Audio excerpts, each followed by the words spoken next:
Yeah, Jordan, second game without Isaac, you really kind of got to get after it, kind of be the primary scorer out here. You were getting to your shots a ton, getting to your spots. Is that something that you've been comfortable in, and this has kind of been your opportunity to shine in that regard, or has it taken a little bit of adjusting for you? No, I'm very comfortable with the position I'm in. Isaac's a great guy. We definitely need Isaac out there. We're missing him, his scoring, and what he brings to the table. But we just need everybody to step up, and I feel like we're doing that right now. We're doing a good job doing that. I noticed the second half, Cam, they really started drawing you out, and then Jordan, they were picking on guys like you and Uzziah down there with their size. Was that something that you guys really felt in the moment, or was that something that you kind of had to adapt to as you went? I mean, they started to point it out and started to make an effort. We had some miscommunications at times. I need to be better in it, helping and things like that instead of staying out with my man. So, I mean, happens, and we got to get better and take steps forward towards that. Mm-hmm. Yeah, and Cam, obviously their size all over the board really put a little extra emphasis on you rebounding the ball today. Was that something that you felt was a little more difficult than you had previously anticipated, maybe just kind of being the only big guy for your team out there when you were out there? I mean, yeah, I feel like I got a good amount of ones that were almost rebounds and like the tips and just needing to get two hands on it, so I need to better myself there. But we have other guys cracking down, fighting for boards. We just need team effort and start reeling those in. Mm-hmm. For either of you, what can you take away? You were leading one of the top teams in the conference at halftime today. It felt for a couple minutes like you almost had them on the ropes. You were up 9 at one point late in the first half. Just what can you take away from that first half and the way you guys battled, played that scrambled defense, and got a lead out there? Really just communication. I feel like first half we communicated very well. We executed our game plan. The second half we came out a little flat, and like you said, they started to try and pick on us a little bit and has a couple of miscommunications, and that's what happened.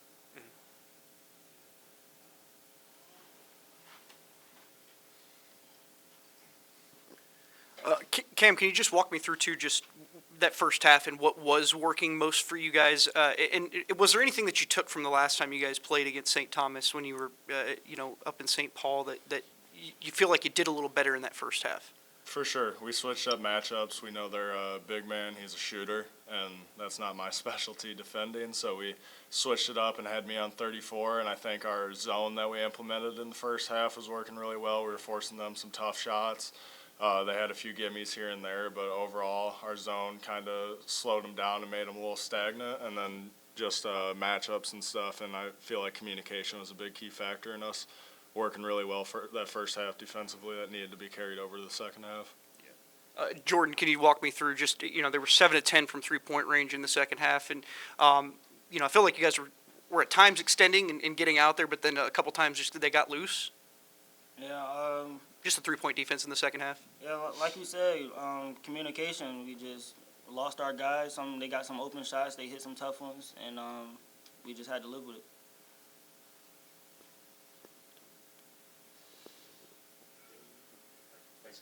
Thank you. Credit to St. Thomas, good team. There's a reason why they're picked to win the league. Thought they played a great game.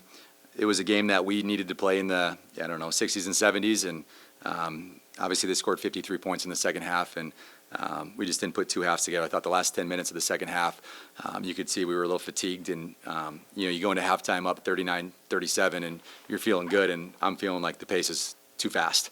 And can you sustain that through an entire game against a really good team?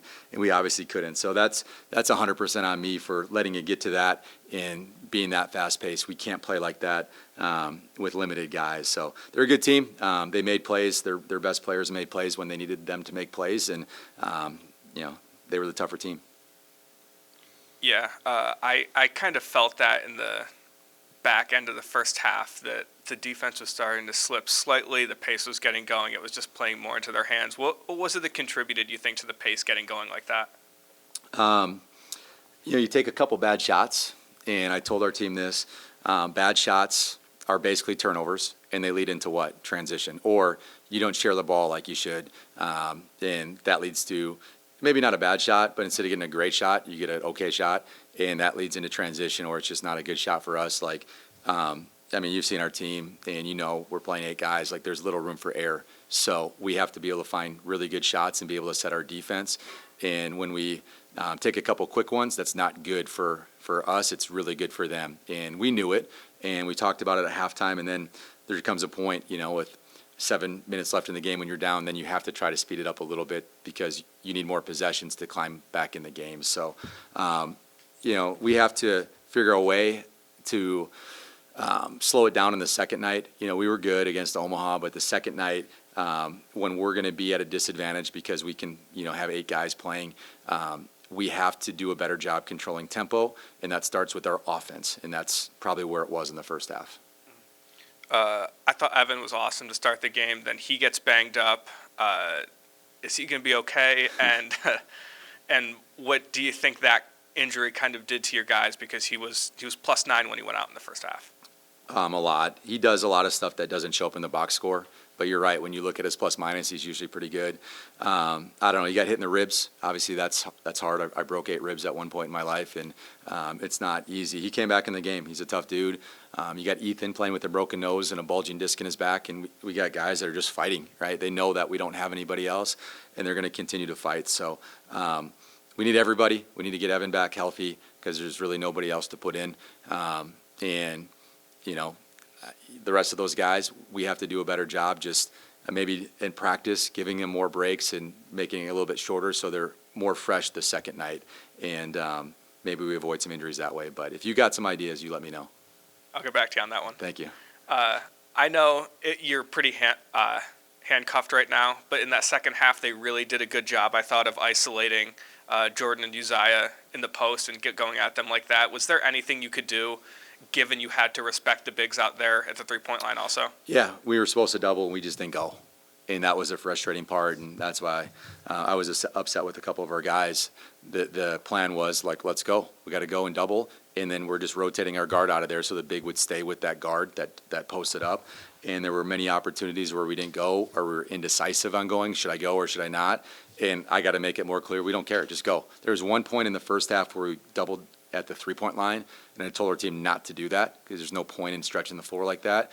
And then I think they got maybe a little bit scared to go and thought it was too far out to go, and at that point it doesn't matter. We just got to go, get the ball in their hands, and then we're in rotation, and that's fine. So made some mistakes that way, but it's something new we're doing, and we have 2 new guys that just joined our team a couple weeks ago that have never done that before.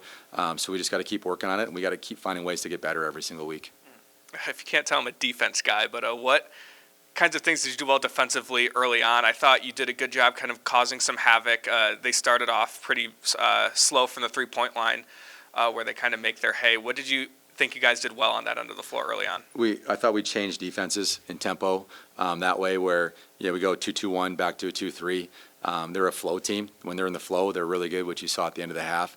The second half, we went 2-3. We went switch 5 on defense, so we were just trying to give them different looks to try to get them on their heels. And sometimes when they do that, they start trying to ISO you to get matchups, and that slows them down. So thought we did a good job changing stuff up. In the second half, I think that we honestly just got worn down, and I told our team, like, toughness, everybody thinks toughness is like physically, and no, it's mental toughness too. It's being able to execute things when you're tired. And the pace of the game really wore us down, and we made mental mistakes, and I thought that really cost us. And it seemed like part of it on defense is even when you guys were in position, they were making the shots in the second half. How do you keep the focus when they started, I think, 14 for 17 in the second half? Yeah, I mean, obviously you can call a timeout and you can say whatever you want in the timeout. But we changed defenses, and I didn't think we were super locked in with all 5 guys. There was like 4 of them that knew what was going on, and usually like we echo call, we're communicating like crazy. That our communication was a little bit low, which caused some of those mistakes. And then their best players made plays, and that's why they're picked to win the league. Minnesali, preseason player of the year, when they needed a bucket, he hit a 3. And now we made a mistake. Jordan overhelped on a post touch, and he's not supposed to be doing that. But they kicked it to him, and Jordan kind of got out there. and he made the three. And that's what really good players should do. When they get an opening, they usually make it. And, I mean, they're obviously a really good team, number 2 in the country in 2-point field goal percentage, offense, and they shot 53% today and 41% from three. That's not good enough to get it done. And another factor with them is the balance. I think I saw all 8 players had at least 8 points. How do you counter that defensively? Get some more guys healthy, throw some different looks at them. No, they're just a really good team. I thought we did an awesome job owning the paint in the first half. I think they had like 14 points in the paint the first half, or 15. You guys might have it. And then the second half, it got a little bit out of control where, they had 25 plus. And typically when you can own the paint, you're a good team. You're a really, really good team. And last time we played them, they had over 50, so we are getting better. But it's always inside out, right? And against Omaha, I thought we did an awesome job really contesting threes. They made one of them. We did a really good job in the first half owning the paint. In the second half, we didn't really own the paint. And what happens then? You overhelp. And that's what they're about. They're about getting you to overhelp on defense, and now somebody's wide open on offense. And, we got to put 2 halves together owning the paint, and we'll get better. And back here next week against Oral Roberts, what are the things that they bring to the table that are going to be a challenge for you? Yeah, I haven't watched them yet, to be honest with you. I've watched games, but not really dove into them. Typically how I prepare is I'll watch some NDSU stuff today, and then I'll start them tomorrow. But just seeing them a little bit through scouting some other teams, I mean, they're going to be hungry for a win. They have good players. They've played a lot of teams close. I think everybody looks at us right now where, we're worn down. We have limited guys, and it's a great opportunity to try to get a win. I just haven't watched them enough to probably give you a great answer on that. But every team that comes here and every team that we play is going to be hungry, thinking that they can win, and we have to give our best effort every night in order to have a chance.